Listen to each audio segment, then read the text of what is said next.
Let's move to one of our favorite categories, huge category, the pet industry. Oh, the pet industry. This is probably my favorite category because if you look at the category, every year for the last 20 years, the investment in pets has risen in the US marketplace. Absolutely phenomenal. And then I think we've all heard by now what happened during the pandemic is a lot of people went out and got pets, right? They were at home and they said, well, I can house train a dog. I need a companion. And so it just accelerated. And so we met a franchisor in New Orleans that grooms dogs, right? Ray, you're a dog lover. I am. Yeah. I am I've been for a very long time. forever and a day. Yeah. Does your dog need groomed? My dog needs grooming right now. Yeah, I am a dog lover. Have been at one point. We had 4 dogs in our household, right? We're at 2 right now. 2 is just fine, thank you. But they need groomed, right? They need service. So this particular franchise is a dog grooming franchise, retail based. There's one groomer. You have some assistants. You have a front desk person. It's brick and mortar. You bring your pet in.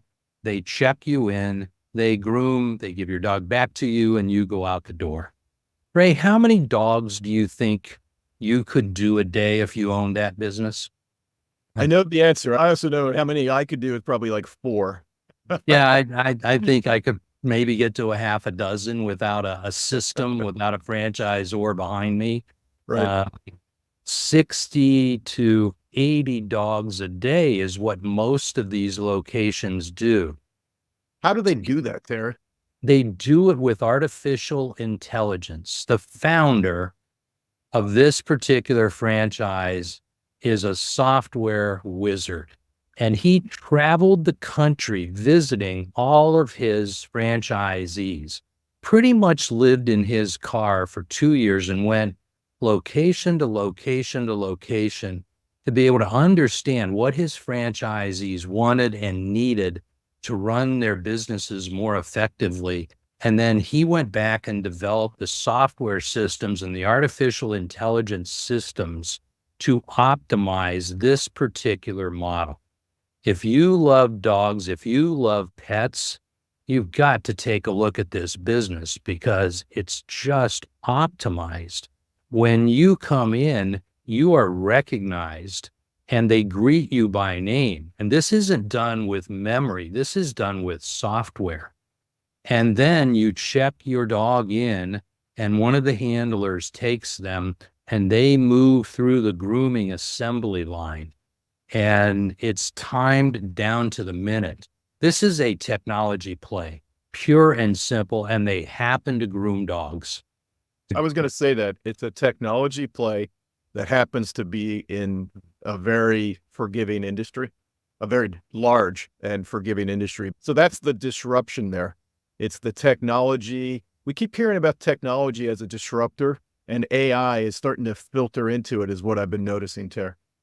Yeah, exactly. And it optimizes the processes and it moves the dogs through so that you're not sitting in the car, okay, for an extra 45 minutes because, they were blow drying your dog and forgot to go back and gave him a couple treats. No, it moves you into the business, your dog through the business, back out to you so that you can get off to Trader Joe's or Right. you can get off to the grocery store. Okay. It's just, Without feeling like you're on an assembly line. So it is very ordered, yet it doesn't feel like an assembly line. So that's important. and that was part of the process, right? You're not a number in this business. You are a person and your pet is a pet and they're well taken care of. So the culture of this business is outstanding. That's another thing that we look at and talk to the franchisees about, the franchisors when we're at conference, right? We want to understand their culture.